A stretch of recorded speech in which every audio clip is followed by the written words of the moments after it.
to everybody who's just joining us, my name is Heather Brooks. Eve Hill, myself, and Amy Roberts are your Aging in Place Network admins. We are here to empower and educate everybody in the aging in place field by bringing in experts from all over the nation to talk about everything just that, aging in place. And what happens? I mean, it's a whole process. I was just having that conversation with even Amy before you hopped on.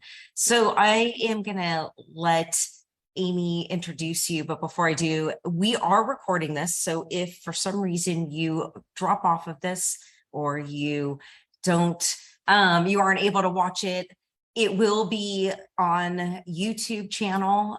We'll have the link posted in the Aging in Place Network. So welcome. And Amy Roberts, go for it. Heather's absolutely right. So whenever we reach out to a connection, no matter what, they can, however the link is, something always comes back. And that's how I came across Esther again. So Esther and I started, she said kindergarten. I didn't remember kindergarten, but I remembered elementary school through high school. And this one day I was at the Alamo Area Home Care Council and I had spoken, and then somebody afterwards, somebody that Jose, that's right, came up and said, "You've got to meet Esther." And I'm like, "Oh, okay. I've only known one other Esther in my life, back in high school." And then right after that, I was meeting with another mutual friend, Lori, and she goes, "Amy, you've got to meet Esther." And that was just within an hour. And I'm like, "Okay, Esther, we are destined to get back together again." And so I called her, and the rest is history. But what I remember about Esther is her leadership, and then the more I've learned about her life, she's an incredibly strong woman, and her storms of life and the things that she has come through is going to be your rainbow, because she has turned things around to help others. And I'm proud to know her and bring her with us today. She's an author, she's an educator, she's a mentor, a business owner. She can do it all. So everybody, Esther Pipoly. Oh, thank you, Amy. And it's so good to be with everybody. And I know I'm glad we're being taped. And if you're on Facebook Live, thanks for joining. I know you have a lot of other things you can be doing, but with that, I'm going to share my screen and I'm going to talk to y'all a little bit about Lola and tell you about me. And thank you for being here. So don't be scared. I always tell people, when you see my screen, don't be scared, because it's a lot of stuff going on at the same time. I run from one place to the other. So today I'm going to talk to you a little bit about You Don't Know What You Don't Know, which is a conversation with Lola. First of all, Lola was my mother. She was my strong champion. She was a very strong woman, and she taught me a lot about how to have a good and solid voice. And for that, I'm very thankful, because when it came time to go through my journey in life, which I'll tell you about in a little bit,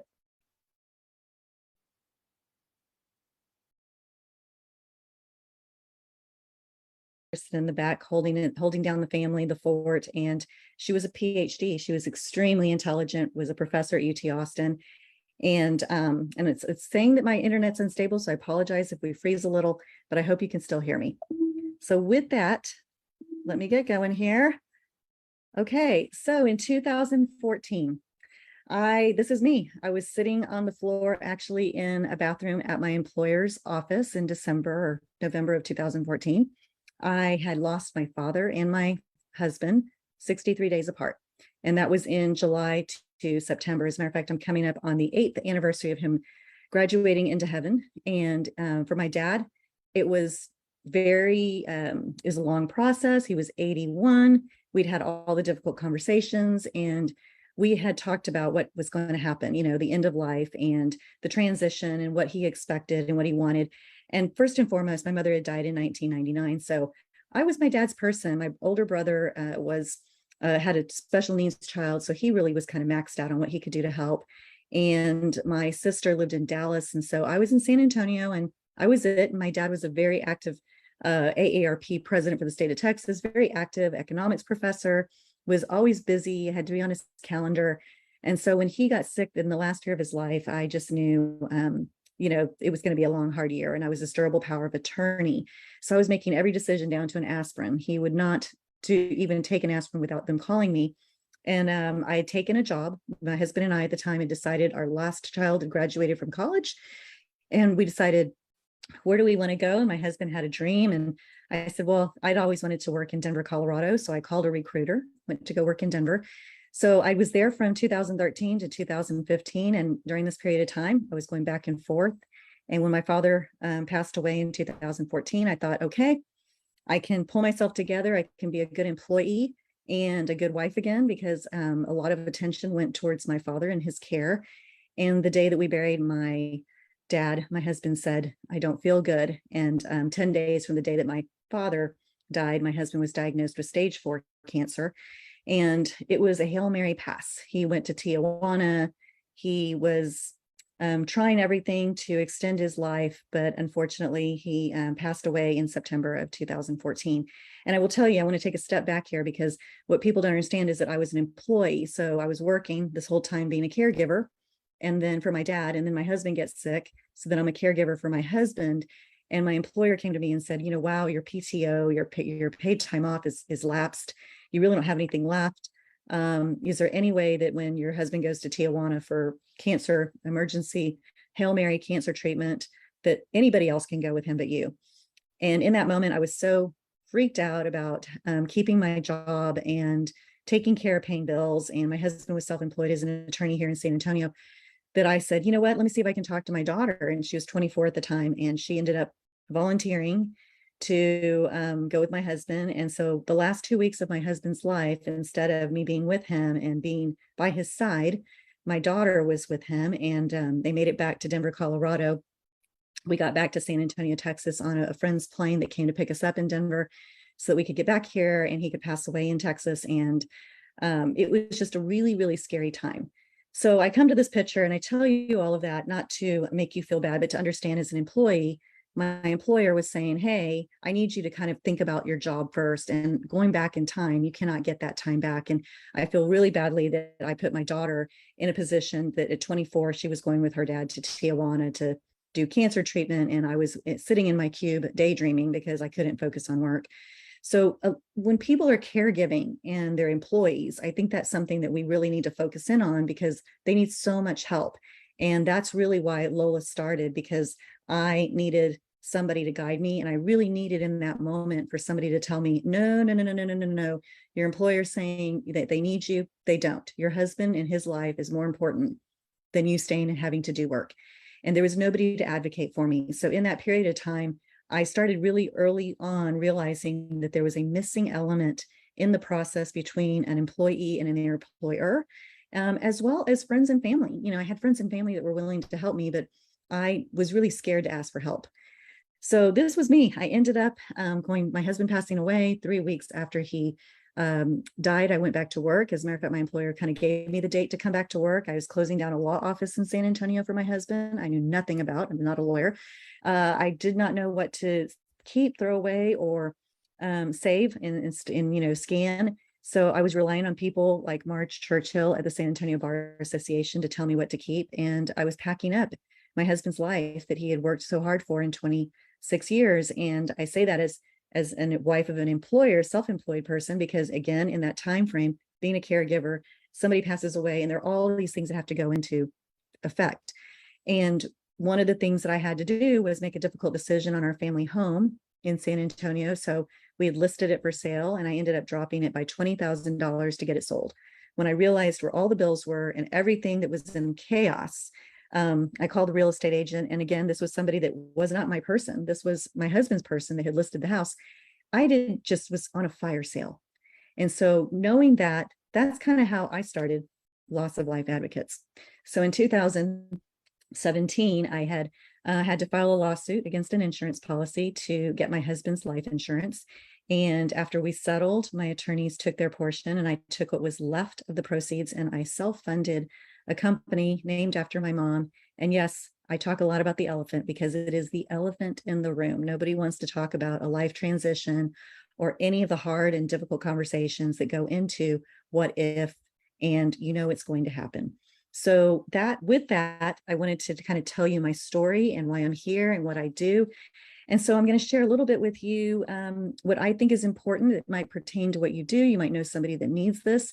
And by all means, if anybody needs help, please ask them to give us a holler, look us up. We are available. And Lola is throughout the state of Texas. We have advocates that work Lola. And so we're here to help. And I'll tell you more about our trusted partners towards the end of our presentation. So today's question for everybody is, if you're faced with a family who is not planned for an end of life transition, who do you turn to? Do you have a plan in place? Do you feel your current education provides you with the knowledge to guide a family through a difficult conversation? Well, this is actually a picture of a friend of mine who is a nurse at the UT Health Science Center. Her name is Debbie James. She is emphatic about educating around loss and life and the life transition. And her and I worked on a board together, the Hospice Palliative Nurses Association. And so she teaches nurses and doctors about the end of life. She teaches them about hospice and palliative care and life transition. And so when her father took a fall after leaving church one day, he fell, and from there, his life declined rapidly. And she was calling me from the hospital and saying, look, my dad just finally said to me, I'm going to die. What do I need to know? I don't know what I don't know. So educate me. So this is Debbie's dad before he fell, and her mom, Dottie, and her daughter, and that is them before. So the reality is, what you probably think is that your wife or partner will know what to do. Your family will know who to call. Your CPA, lawyer, or financial advisor will protect the family. And the social worker, chaplain, or case manager does this for a family if they're in hospice. The truth is, the family affairs are probably in multiple places. The family becomes vulnerable. Friends and family will go into self-preservation mode, and theft happens.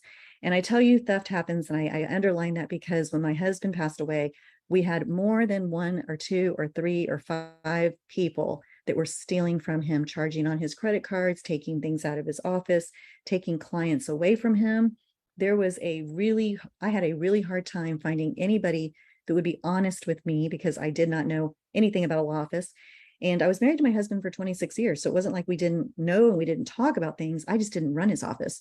And so the people that he did business with were taking advantage of him during the time period that he was dying and right after he died.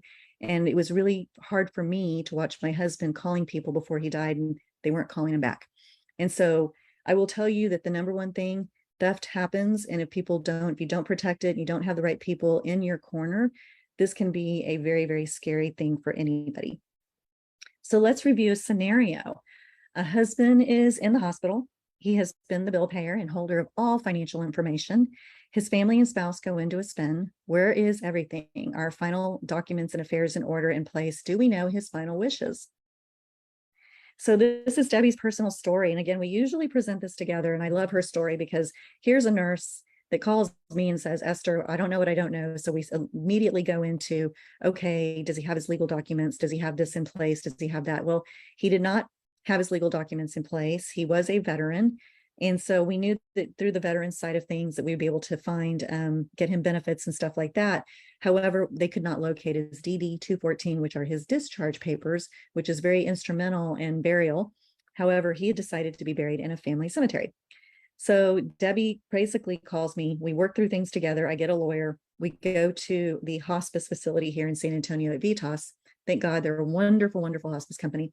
And we go there during COVID. I have an attorney. I take my son who works with me as a witness, and we pull another witness in. And her dad had said, I want 2 things. I want to sign my paperwork, and then I want a beer. Yes, a beer. And usually Debbie has to stop there because people go, wait, you're a nurse handing him a beer.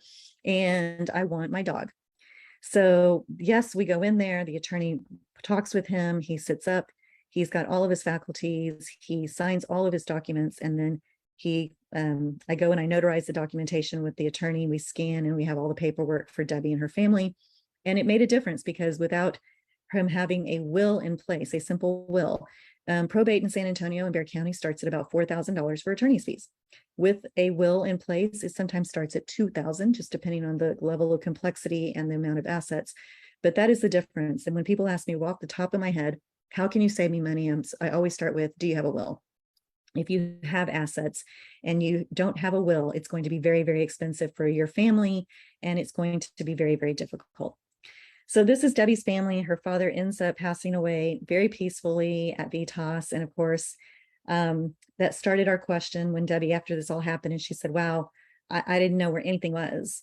So we started working together, and at Lola, we work really hard with families to find out where things are before a life transition happens. And, we've gone through a pandemic. We went through really, really scary times where people were leaving the home and going into a hospital. Nobody could be there with them. They were behind a bubble. They were with people with masks on and covered from head to toe. And family members were finding out very quickly that they did not know where things were, passwords, how bills were paid. And it was a very uncertain time for all of us. So at Lola, we work with families to do 4 different things on top of the consultation. We help families gather personal information to make sure they have it all in order. We work with them to make sure they have all their financial information, making sure they have passwords and they have things like that in order. We talk with them about their life infrastructure, because everybody's life is different. Some people are single, some people are married, some people have blended families. So we talk about those things, memberships, associations, all the things that go into making you who you are. And then we talk about your final wishes. And some families start right there. They start at the bottom and they work their way up because they realize they don't have their documents in place. And with that, that it's very difficult to have to plan a funeral if you don't know exactly what your loved one's wishes are. So let's break this down. What really can I give you as an example of what is your personal information? Well, if you are in the military, then your DD-214, that discharge piece of paper, is very, very important. I will tell you that personally, I've been going at a year 8. I'm still going through documents for my father and my husband, and we could not find my dad's DD-214. I couldn't find it for the life of me. And so we ended up having to bury him at San Jose with his family. He wanted to be buried at Fort Sam Houston because he did serve. And so I was going through documents just the other night, and lo and behold, I found not 1, not 2, but 3 different DD-214s. So sometimes it's just a matter of people not knowing where they are, and then finding them 8 years later. I'm sure that that's not something that I'm really proud of, but I wish I would have known ahead of time where that was. And then all the items that go on a death certificate. I tell family members, just get somebody's death certificate and read it. Look at what it asks for. It asks for who your mother's maiden name. It asks what your occupation is. It asks for a social security number. Some of those things, family, they walk into a funeral home and they get stumped. And let's face it, you have fog. You're in kind of a brain fog of grief after you lose somebody you love. So just having that information in a secure place where somebody knows where it's at is important. And then who is in your inner circle that you can trust and turn to? And this is really important because and I'm glad Zelda and Jesse are on this call, because they are my advocates. I met them, and they have walked with me through some very personal moments in my life. And I think that you have to know who you can trust. You also have to have people in your corner that are partners. So I say that you need to have an attorney. You need to have a good CPA. You need to have a good realtor. You need to have people that are going to work for you at the best interest of you and your family, and be able to forecast for you, because sometimes you just can't see down the long path that you're about to enter if you're getting with somebody that's either going to pass away or they're in a very long illness. So your financial information, how do you pay your monthly bills? There are a lot of times I sit with families, and most people, believe it or not, count on your hands how many bank accounts you have. I have 7, and I'm a business owner. So of course I have some business accounts, I have some personal accounts, but I also have some credit union accounts. So just knowing where to go from there. Who actually pays your bills if you're not able to pay them? So again, this goes back to our legal documents. Who is your financial power of attorney in the event something happens to you to handle your bills, your real estate? What is your income stream? Who are your financial partners? You have a financial advisor and a wealth advisor. Many people come to me and think, well, I don't have a lot of money, but I can't afford a financial advisor. There are a lot of great financial institutions and financial advisors that I work with as partners that will have a triage, conversation with a family to say, okay, let's look at what's coming in.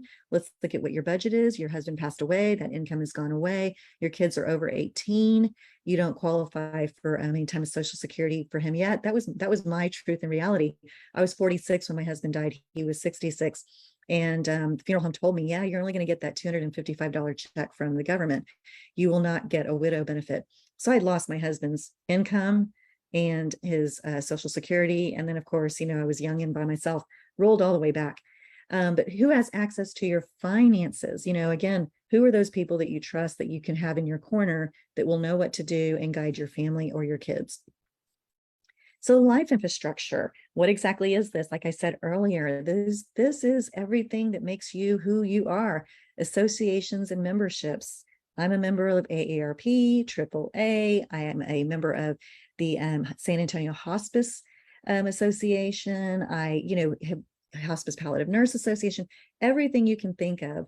I have to write down and put memberships in. I get mail all the time from my husband from his alma mater for law school. There are things that you just need to have in place so people know who to call and notify. Also, where are the passwords?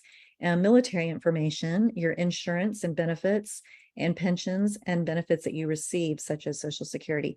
The passwords is really a funny thing because most people don't want to surrender their passwords. They don't want to put it out there. They don't want to talk about them. Same thing with your Social Security card. So what I always recommend is just find somebody, one person, that's all it takes is one person that you trust that's going to take care of those finances for you, access your bills, access online for you, so that they understand that if something happens to you, they've got access to your life. Your final wishes. So this is the section that most people start with because it is the hardest section. You think you have prepaid for a funeral, but what is in the contract? A lot of people say, I've got this all done. I've gone to the funeral home. I just met with a family and they said, you know what? I prepaid for the funeral for my wife. And guess what? I still spent 6 hours at the funeral home picking out flowers. And it was just as long as if I had just gone there without having prepaid for it. So we talked a lot about, sometimes people have it prepaid. And then the funeral is maybe paid for in New Jersey. They die in San Antonio because they've moved here with their kids. It's a lot of detail and minutia that you need to be looking at in those contracts. Have you read the fine print? Have you discussed your wishes with your family? So I run into families that are blended. And this is really important for anybody that's been blended out there, that has his, mine, and ours. Have you sat down with your loved one, your spouse, your partner, and said what you want? Do you want to be cremated? Do you want to be buried? Do you want your ashes scattered? What do you want that you want your end of life and your afterlife to look like? And if you have a blended family, once you've had that difficult conversation, how do you have it with each other's children? So there's not an objection after you die.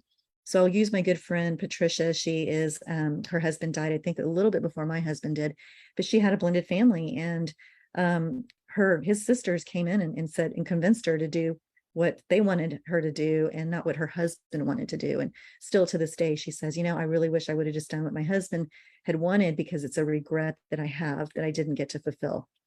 So having those blended family conversations is very important. They're very uncomfortable. It's like the elephant in the room again, but once you have it, it's like a Band-Aid. You just rip it right off and then you're done with it. Your final wishes are more than just your legal documents. It's everybody thinks that they have their will done, they've got their power of attorneys done, they've got their a trust set up, that they're okay, they're done. But really what it is having to have those conversations with people and tell them, it's more than just that. It's walking the walk. What's going to happen to your home? So this is where you kind of come into this conversation a little when it comes to real estate is, where do you have a client, where do you draw that line and say, look, your mom's going to die, your dad has Alzheimer's, what's going to happen? Who's going to take over? Who's going to live in the home? What's going to happen to your dad? Which one of you is going to help him with guardianship of making sure that he is taken care of? Do you have a budget for that? So just those little things when people say, oh, I've got everything prepared and I've got everything documented with my lawyer or my financial advisor, it really is more than that. It is having those really hard conversations about looking at a family and saying there's more dynamics here than you really want to face. And somebody has to have this difficult conversation. And are your documents updated and have you reviewed them? So I love this. I go and present to senior care homes in San Antonio and they say, yeah, I've got my will, it's all done. And I ask them, well, how long ago did you get your will updated? How long has it been since you've had an attorney review it? And they say, oh, it's been like 20 years. And I'm like, oh my gosh. So yes, if it's been more than 5 years, things happen in 5 years. Have you sold something? Have you bought something? Have you moved into an independent living facility? What has happened that would make that change for yourself and that will become outdated? So let's face it, there's a lot you don't know. And we're a little past mid-year. My gosh, we're almost into fourth quarter. I can't believe the pumpkin spice is out. And how can we start finding ways to guide families through all of the planning and emotions? Are you able to have difficult conversations about the past few years behind you and think about the years ahead of you with your loved ones? So I'm going to take a deep breath here, kind of take a moment to discuss a few different scenarios. So I'm going to stop sharing real quick. Say hello to everybody, make sure everybody's out there. We're all breathing. I know it's a lot. It's a very difficult conversation. Okay, Alba, thanks for joining. So Alba Franco, she's one of my friends. Thanks for sharing your evening with me. Of course. Okay, so this is something that I bring out when I speak, and I'm going to try to make this bigger for you to see. But these are scenarios that I walk families through when I go out and I talk. So scenario number one is loved ones in the hospital. The case manager approaches and says they can't go home. So where do we begin with the scenario? Did they have a plan for paying for a facility, past approved for Medicare days? As we all know, Medicare is a very tricky thing. Not everybody is on Medicare and Medicaid. Who's overseeing the care plan? What family member? Who's taking point? Who is overseeing the bills being paid? Who is overseeing the home and pets? Most important, we can't forget about our four-legged friends. But again, we go back to who's in charge, who's taking charge in this area. So there are families that I run into. I get called in from the hospital, and mom's going home on hospice. Dad has been taken care of by mom for a very long time. And dad looks at me and I say, okay, who's going to run point? Mom's going to be on hospice. And he said, no, hospice is going to take care of her. And I say, no, hospice is going to be there to support you. And as things get worse and she starts to decline, they'll be there more often. But you have to have a plan in place for who's going to care for her and be up with her overnight. So putting those conversations into play of, in-home care, do you have a budget for it? Do you have long-term care? Have you been paying for something like that in insurance so that you can get the support you need? Do you have children? Do they live in San Antonio? What does that look like? And then taking another step ahead and saying, okay, so once your wife passes away, what's going to happen to you? Are you going to be able to live alone? So we start having those difficult conversations. Scenario number two, loved one is diagnosed with dementia. Wife is trying to find support system and plan as they have no children, and the financial advisor will not. Men usually handle the finances. They go meet with their wealth advisor. And then when they get sick or they can't speak, the wife is trying to understand and navigate all of this, and they just don't know who to talk to. So where do they begin? And do they need guardianship paperwork created? And what goes into this process? Who manages the bills, the assets in the event of a caregiver falls ill? And I work with caregivers a lot, and I always tell them it's more than just, who you're caring for to have a plan for that person, your loved one who's transitioning. It's also about you. If you went to HEB and got killed in a car accident or hurt or injured, who's going to take care of, who's got the playbook to take care of your loved one that you're caring for? So again, something difficult conversations to have, but also you need to have them. Adult children live out of town. They take turns caring for their mother. How do we begin the conversation about a care plan? And this is really generally one of the more hard discussions to have, because kids that are on their own, that live out of state with their own families, they don't really want to think about putting, having to bring mom up with them or having to figure that out. So it is a difficult conversation that we thanks to COVID, if there's any thanks to be had, we can now do those conversations over Zoom and put a plan in place, a strategy. And the last case scenario, the loved one has been in treatment for major diagnosis and medical trials. For cancer, let's just say, and physicians continue care, but the loved one is becoming weaker. How do we speak up for the loved one to stop care? What does that look like? What is the difference between palliative care and hospice? And what questions do you ask, and how many providers do you interview? So I actually had a client about a year ago that was going through this. Her husband was on a cancer trial, and she could just see that it wasn't working, and it was very difficult. His recovery time was horrible. And so she had to finally figure out how to have the conversation with the physicians to stop treatment. Her husband was at the point where he was doing it for the family. And so when she finally said, no, we need to stop and we need to start talking about palliative care and hospice, she came and said, what do I need to know? So palliative care, if you don't know, is when you are still undergoing treatment, you're still undergoing chemo or dialysis or anything like that. You can have palliative care, which is treatment for symptoms, treatment for anxiety, treatment for comfort. Hospice is when you've decided to stop the kidney dialysis, when you've decided to stop care, stop chemo, and just be comfortable. And I want to be really careful here, because there are two things you need to know about hospice. Right now, providers don't want to ever give up on clients. They don't want to give up on their patients. So sometimes people access hospice too late. And you don't realize that hospice is for the family. It's for the loved ones and the person that's going to transition. They're there to make the loved one comfortable and do some pain management, but also they're there to provide a bench for the family so that they have people that they can talk to. And there's chaplains and social workers, and there's other nurses and medical assistants that'll come and help and support the family. And hospice can go for a long time. It's not necessarily a short period of time. So it's easy to put somebody in a position where they don't want to give up. They always think hospice is, I'm going to die. It sometimes will take a year. I think I have an aunt that's actually on hospice. She's been on it for 2 years. So sometimes just having that extra bench strength is there for you. But with hospice, some people just have providers that just want to keep going and they don't want to give up. And other times it's just a hard conversation to say, you know what, let's just get comfortable. And we have had patients that we worked with that go off of hospice. They actually get better.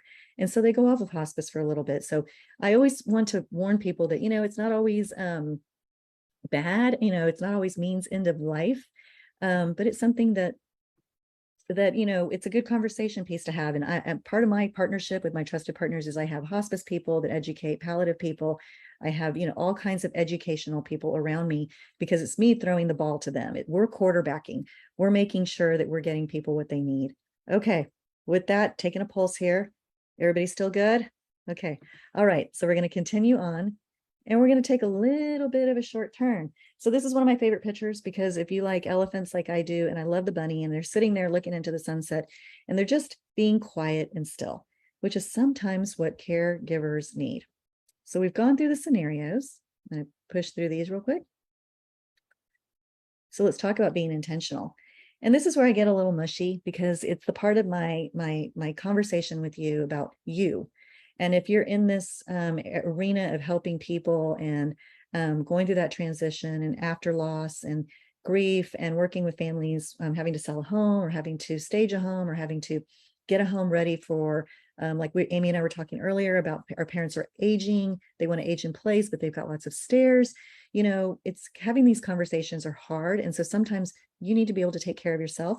And as caregivers, I want to talk a little bit about love because love is the product of truthful communication.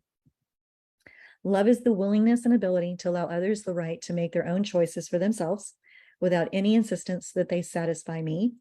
And loving myself is having the willingness and acquiring the ability to allow myself the right to make my own choices for myself without the need for the approval of others.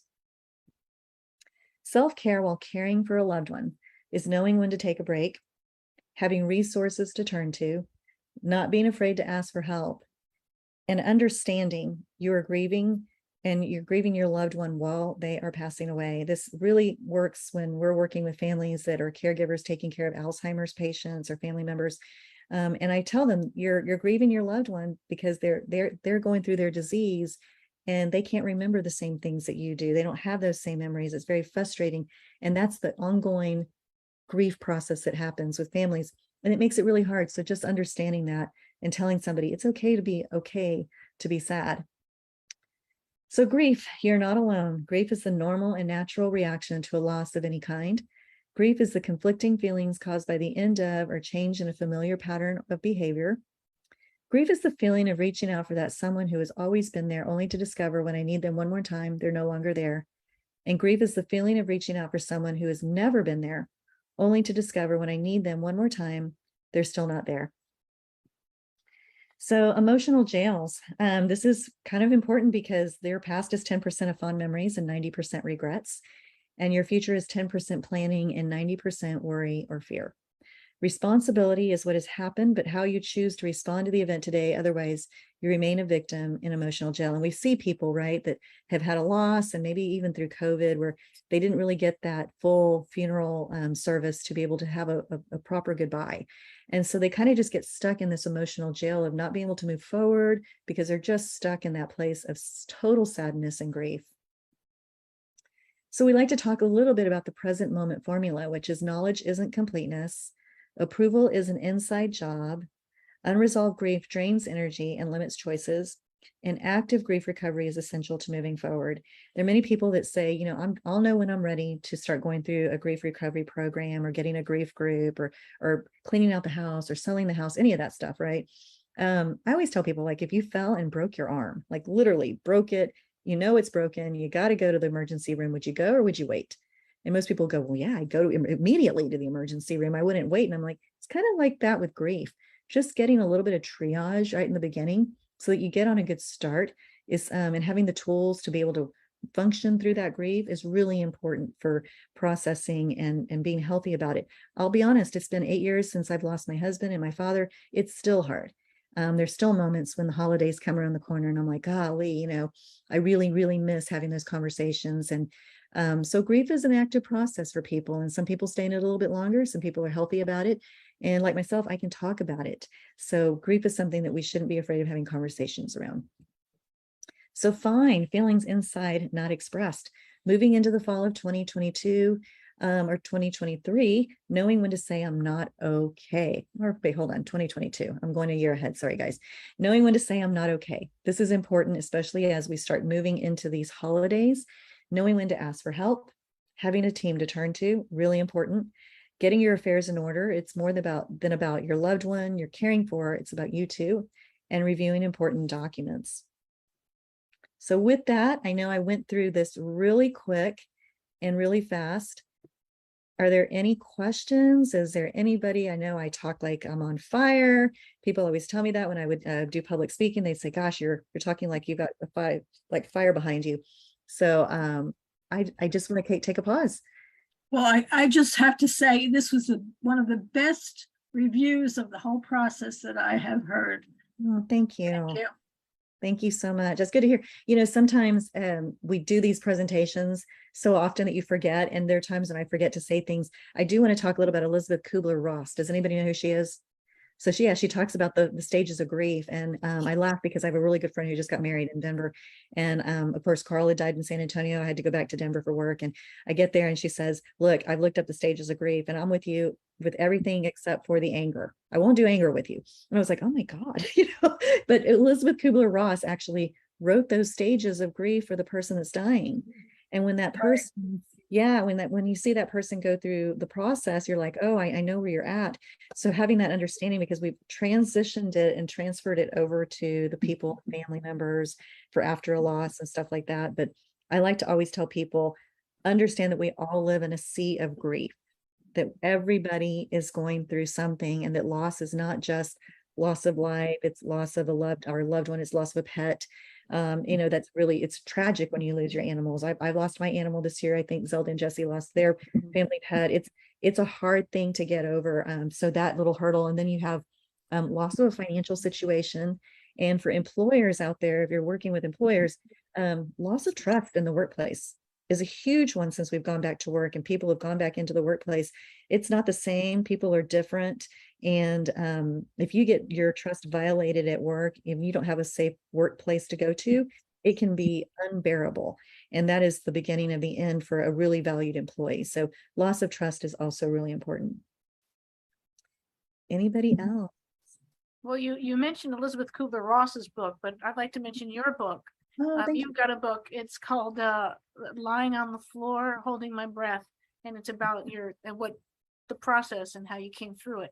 So I just wanted to put a plug in there for your book. It's on Amazon. I could put the link in here.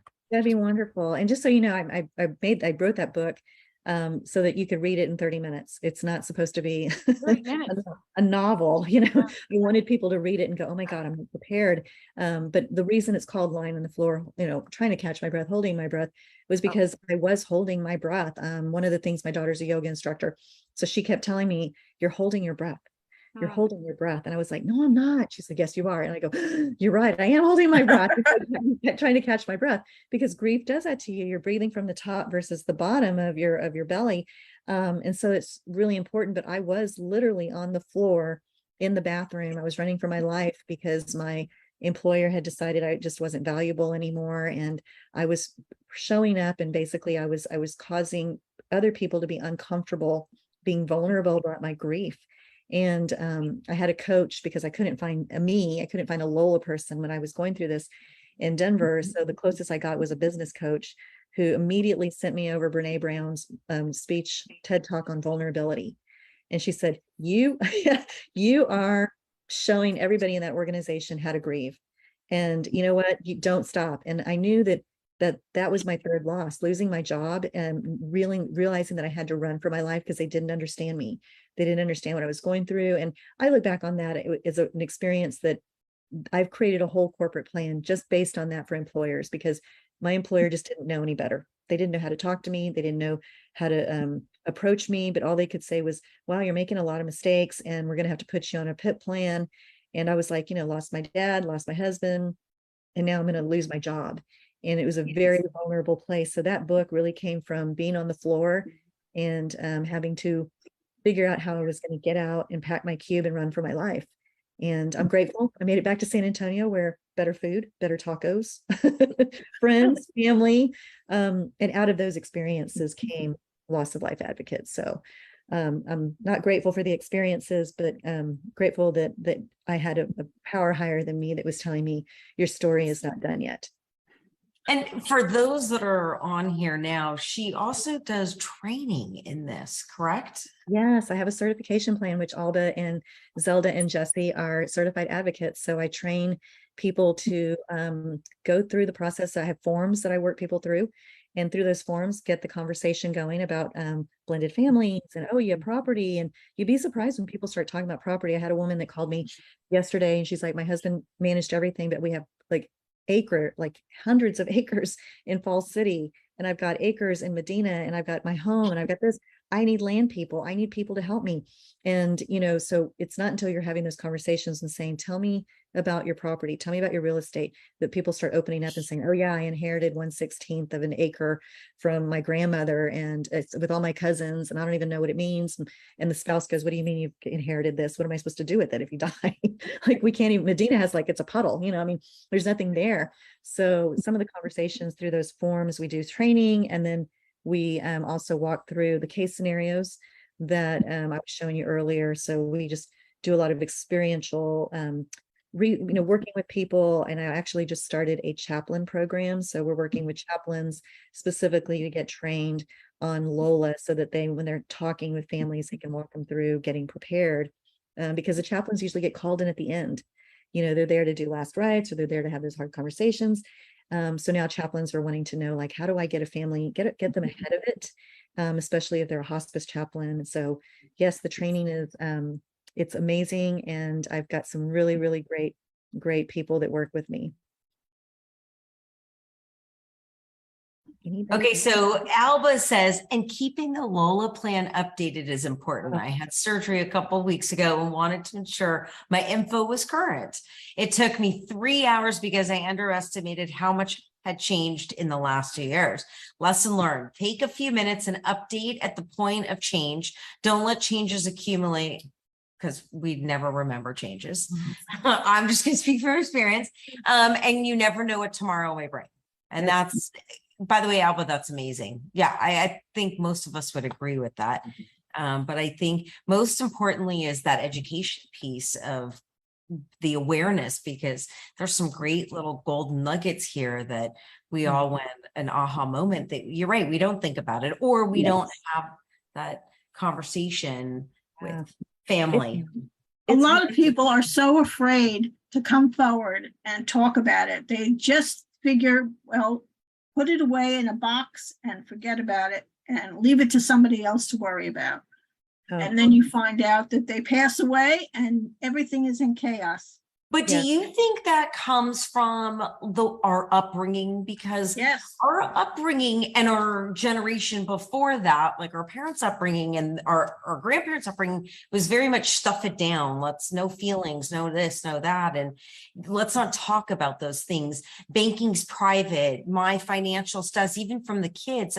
I mean, my mom's visiting me, sorry, but she's not here. She's out. But my mom's like that. Mm-hmm. I guess, and that elephant is in the room is. Yeah, I have these How do little you approach it? They're this big, and I take them out. I put them up on like in the middle of a table, and everybody's like, oh, that's so cute. And I said, you see how cute it is? It's little, it's taking up this whole room because y'all don't want to have this conversation. Like, we need to address it. Let's get it out of the way. Let's just have a hard conversation. But I agree. I mean, I think that some people, my mom and my dad, didn't really talk about it. My dad didn't talk about it till my mom died. And then, when he was like, okay, you have to know everything, I was like, whoa, wait a minute. I don't know if I want to know everything, but thank God we'd had all the hard conversations, because I look back on it and I think, if I did not know what, even down to the pacemaker, like, I have a pacemaker, I made a copy of the card to put in my paperwork, so that at the end of my life, the pacemaker is going to try to keep me alive. I need you to make sure that's off. And so just the little things, that people don't talk about, but I think my dad was forced to talk about it because my mom had died. Like, if she wouldn't have died, he probably would have never said anything to me. But yeah, I mean, I think that loss and grief and all the things, we're not supposed to have the feels. And I think that the pandemic did bring that out, and more people are wanting to talk about it and needing people to talk to. So we are really good about our partners. And I know I said I'd talk about that because Amy, you're a partner, you work with Lola, Jesse and Zelda are partners. They work with Lola for liquidation. I have a lot of great people that I can't do what I do, and everything that we do as Lola advocates. When we're working with a family, we quarterback. I'm not a lawyer, I'm not a financial advisor, I'm not a real estate agent. I just know really fabulous people. And those fabulous people make Lola look good. Thank God, because it's my mom's name. But without them, I would just be walking around like babbling, talking about this. And people in the very beginning were like, I don't understand what you do. And it's very clear now. They're like, oh, wow, you're that person that when they were taking my mom off the breathing machine at the hospital, the nurses were calling you to explain what was going to happen to them a second time because the family couldn't understand. So again, I'm just, a soft place to land with compassion and empathy. So if y'all need anything, doors always open for anybody. Yeah, and you go out of state too. Like, you could talk to people, right, over Zoom or whatnot. Yeah, we're not all in Texas, so. No, I had a family that a good friend of mine that called me. The husband called me from a plane and said, I'm on my way to Anacortes, Washington, where my mom and my sister live with the twins. He had two twin nephews that were 9, I believe. And there was a house fire, and one of the twins died in the house fire. And he called and said, I don't want anybody talking to my mom or my sister. I want you to be point of contact for farmers insurance. And so I was dealing with 5 farmers agents, investigators, funeral homes, medical examiners, fire department officials. And so sometimes we're just that communication for people, but we've worked with families in Seattle, San Diego, and Connecticut.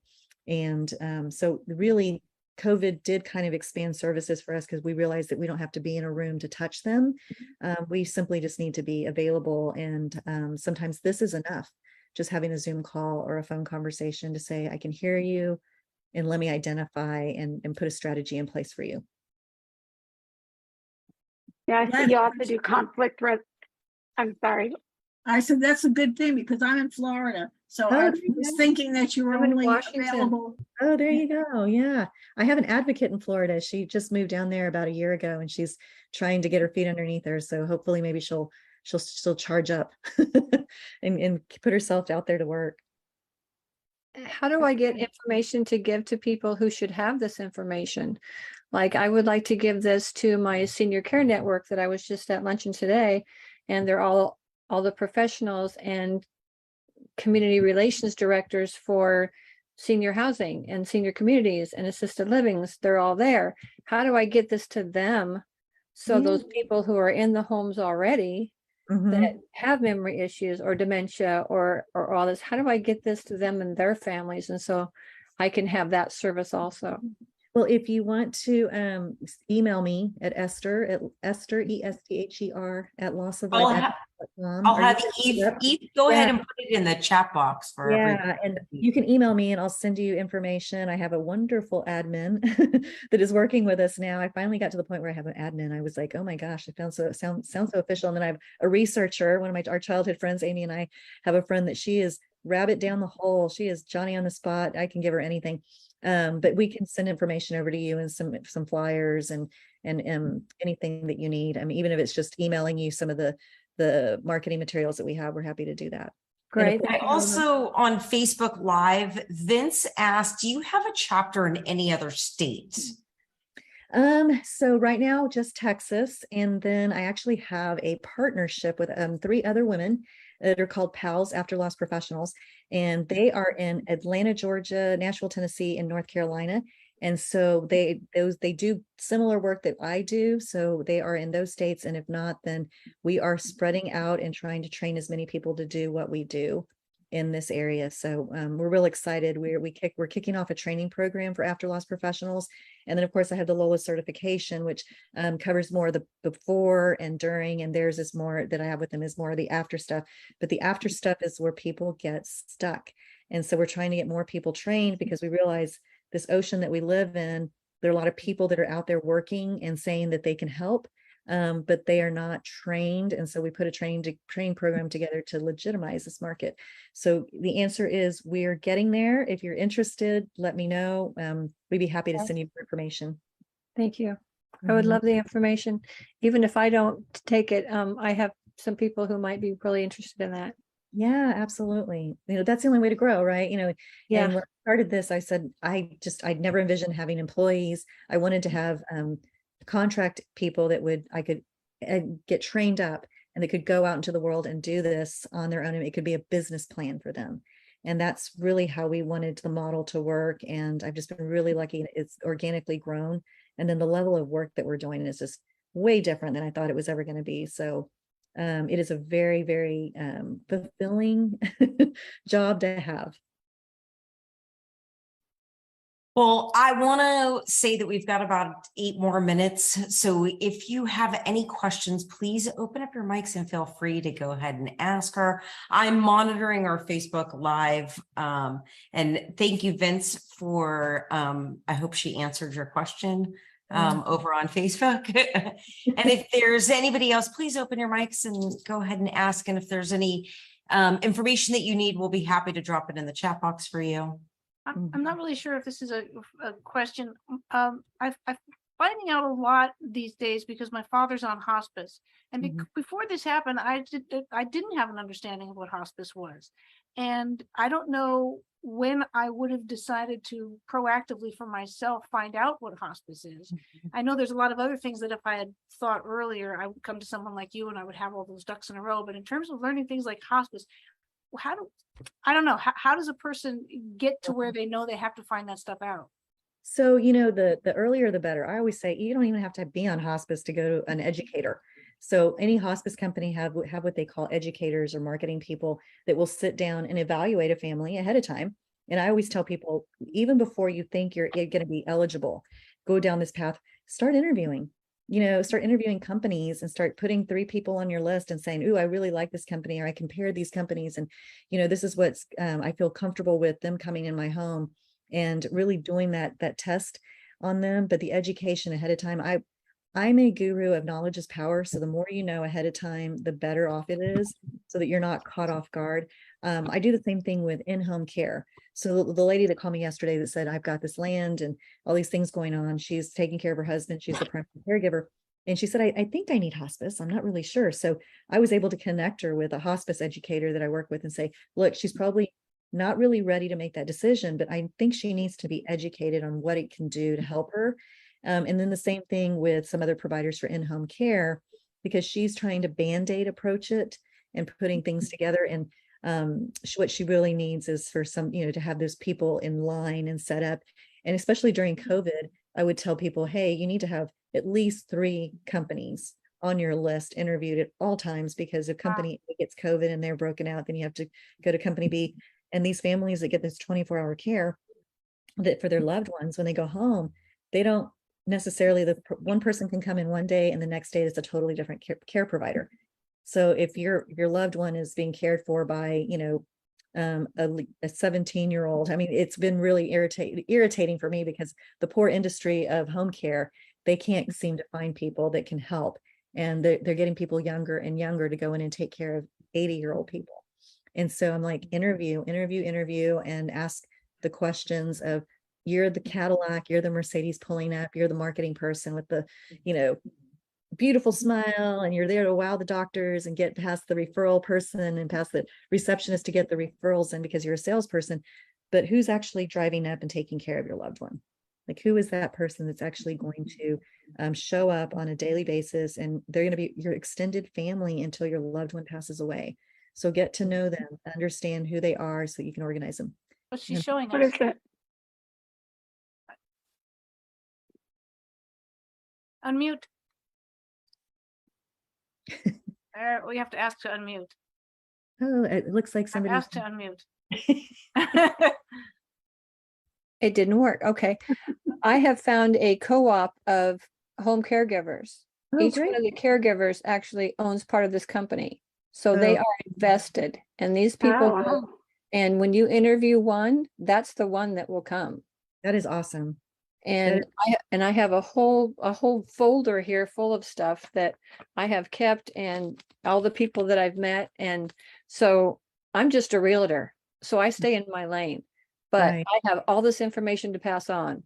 But I it can goes back to Esther, is the knowledge is power and connection.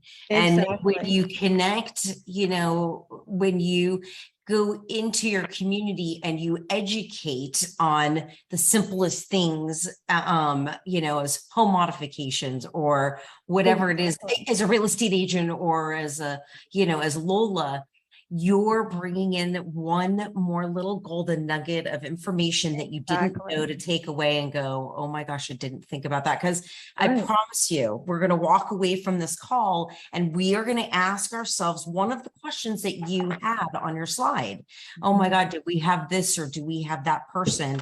Or does that person have that person? Because I know I'm going to walk Well, I would away. say that I had a few real estate agents that have come through and gotten certified, and it's because I always tell them people are having one of the biggest transactions of their life with a real estate agent. They're going through, and the real estate agent knows exactly what they like, what they don't like. Oh, they like black, they don't like white. It's like they like these fixtures. So they get to know them really well and intimate, but you're helping them with this big, very big investment. So if something happens to that family, let's say the husband and wife are young, everything's good, husband gets in a car accident and dies, you want them to call you back because you're the real estate agent. You're the person that helped them get in the home. Now you're helping them look and evaluate that strategy. Hey, wait, you didn't take out the mortgage insurance. So now we got to figure out, can you afford to stay in the home without your spouse?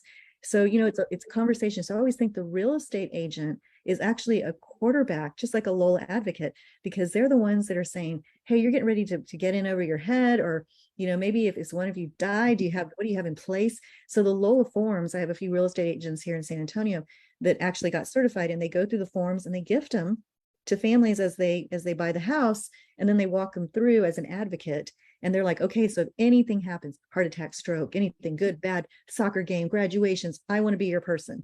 I want to be that person that travels with you through life, because we're going to age, either you're aging in place in the house, or you're going to have to make a change at some point and move out.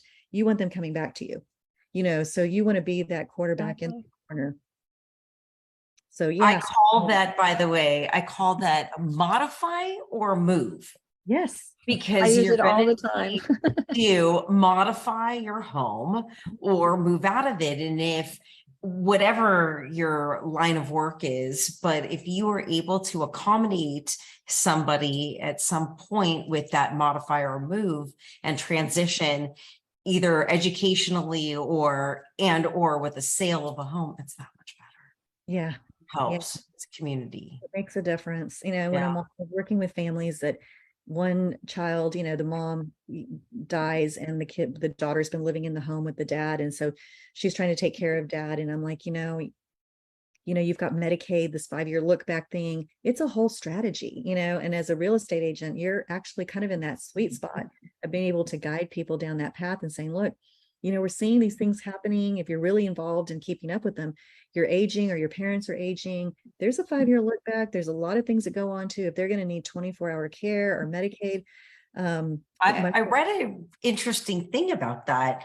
And I don't know if other people are doing this, but, with the shortage of in-home care aides and stuff, people are actually trying, with that 5-year look back, paying family members to care for them in lieu of paying taxes on that and avoiding like that gift tax that you're going to pay to Right. one of your children. So you can not only gift it to them, but they're also caring for you at the same time.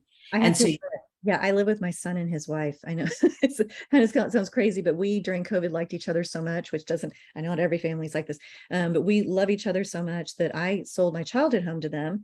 And then earlier this year, in May, June, we sold the home and we got into something bigger to accommodate all of us. And it's kind of like when people ask me, wow, you don't have your own space. I'm like, I actually do. I have they have a really great living situation because they're on one side of the house, I'm on the other. And the generational home is coming back because I know that if I get to the point where I can't age in place or they need to put me in a home, I've got my strategy set up. Because the hardest thing is that real estate, is to liquidate. Do we keep it? Transfer on death deed. There's so many things that go into that process of helping a family strategize. So yes, you as real estate agents and what y'all are doing is amazing because you have I will say the biggest investment people are going to buy and spend in their lifetime is going to be buying a house. So congratulations. it's the wealthiest, by the way, over the age of 65, it's the wealthiest homeownership demographic because we tend to own our homes outright. We've been in there 40, 50, 60 years. So when it comes to us getting sick or needing something, we need to pull from that one, from that in order to help us. But that the generational thing is definitely coming back and helping each other. Yeah. Oh yeah. I was at swim lessons listening to my grandson scream for 30 minutes before I came on this call. It's a blessing. I get to see him every single Yeah, day. yeah. But yeah, it's definitely the strategies around aging and aging in place, and Amy, what you're doing and with connections and everything that you all do. Thank you, because I'm just the quarterback. I can't do any of this, without any of you. Yeah, but let me tell you, it takes all of us to play the game. There you go. And to win. I mean, it really it takes every one of us. The Teamwork, village, right? Teamwork it's makes the village, Yep. and every one of us brings something to the table or gives something to somebody else that's that's not on here. So Right. I thank you. And okay, so we're done. Next week? It's 8 p.m. my time, Fun but fact. It's 8 Okay, p.m. my Amy. time. So, Eve, why don't you tell everybody what we got going Well, on? just for next very week? briefly, we have a gentleman named Jonathan Leeper, who's a fall prevention specialist. He used to be a rehab nurse. He's got a podcast. He's an incredible, detailed, knowledgeable individual. And I hope everybody has a chance to come join us next Tuesday. Yeah. Excellent. Thank you, everybody. Thank you so Thank much. you and thank again, Thanks, Esther. Esther. This is amazingly informative. Thank you. Thank you, Zelda and Thank- Jessica. Very good Thank you very much. presentation. All right. Thank you. And